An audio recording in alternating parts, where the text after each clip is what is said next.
2026. FIFA World Cup travel has caught a lot of European fans completely off guard when they started planning their trips to this tournament. They knew America was big. They just didn't realize how big that actually means when you're trying to follow your team from one match to the next. England traveled 1,562 miles between two group stage matches. Bosnia and Herzegovina played in Toronto, then flew to Los Angeles, then flew to Seattle, all before the knockout rounds even started.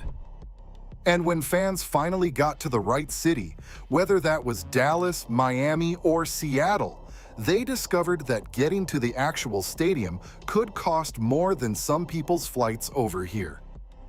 Today we're breaking down exactly why traveling to the 2026 FIFA World Cup turned out to be so much harder and so much more expensive than most European fans ever expected. All right, before we dive in, here's a real number for you to guess. What is the longest travel distance between any two host cities at this World Cup? Drop your answer below. Is it A, 1,200 miles? B, 1,800 miles, C, 2,801 miles, or D, 3,500 miles? Go ahead and comment now because we're confirming the real number later in the video, and honestly, when you hear it, it puts the whole thing in a completely different perspective.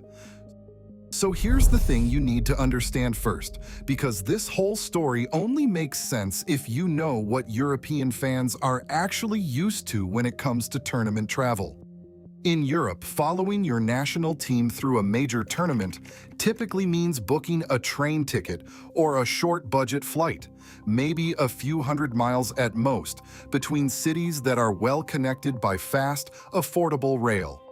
A fan following England through a Euros campaign, say Euro 2024 in Germany, might travel from one end of the country to the other and still cover less distance than a single match-to-match trip at this World Cup. The infrastructure is built around the idea that people move between cities without a car, and it genuinely works. America doesn't work that way, and that's not a criticism. It's just a fact of how the country was built. This is the most geographically dispersed World Cup in history, with 16 host cities spread across 3 countries and an entire continent. For fans arriving from Europe expecting something vaguely familiar to what they know back home, the scale of what they were actually navigating didn't fully land until they started trying to book the trips. Let's start with the raw geography, because the numbers here are genuinely hard to process if you're coming from a country the size of an American state. According to SofaScore, the longest distance between any two host cities at this World Cup is 2,801 miles between Miami and Vancouver. To put that in perspective, that's roughly the same distance as flying from London to Riyadh, Saudi Arabia. Fans who had tickets for matches in both cities, say Hard Rock Stadium in Miami and BC Place in Vancouver, were essentially making an intercontinental journey within the same tournament. England's travel schedule between just 2 group stage matches tells the story pretty clearly. The team covered 1,562 miles between their fixture at AT&T Stadium in Dallas and their next match in Boston at Gillette Stadium. Bosnia and Herzegovina had arguably the most grueling route of any team in the group stage, playing in Toronto, then flying 2,175 miles down to SoFi Stadium in Los Angeles, then flying again to Seattle, all before the knockout rounds even started. In a typical European tournament, a team might cover a few hundred miles between venues, often by coach or a short domestic flight. The idea of flying 2,000 miles between group stage matches just doesn't exist in European football because no tournament held on European soil has ever required it. For fans trying to follow their teams through multiple fixtures, the reality of doing that in North America hit fast, and it hit hard. Okay, so let's say a European fan has already flown across the Atlantic, figured out which city their team is playing in, and booked a hotel. You'd think the hard part is over. Getting to the actual stadium turns out to be its own separate challenge entirely.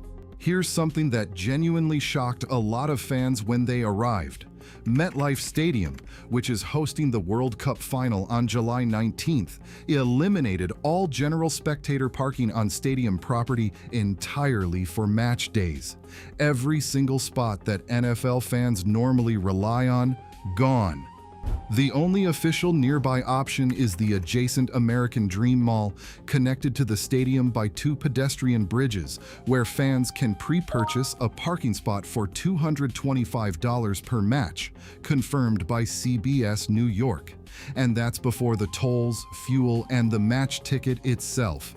For fans without a car, ESPN confirmed that the train from Boston to Gillette Stadium in Foxborough runs $80 per ticket on World Cup days, which is 4 times the normal price for that exact same journey, and an express bus costs $95.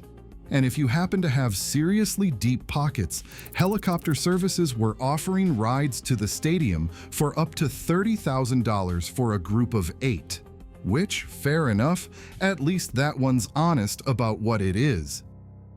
But the public transit situation is honestly what caught European fans most off guard.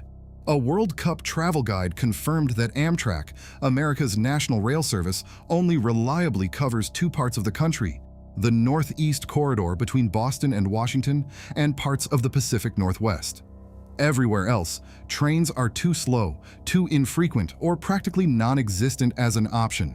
For fans coming from countries where a €3 metro ticket gets you across an entire city in 20 minutes, finding out that in most American host cities, your real options were a rental car, an Uber with surge pricing, or an expensive shuttle bus was a genuine shock to the system. And then there was one more thing nobody mentioned until fans actually tried to do it. Rental cars, which are far and away the most common way to get around in most of America, cannot legally be taken across the United States-Mexico border by most rental companies.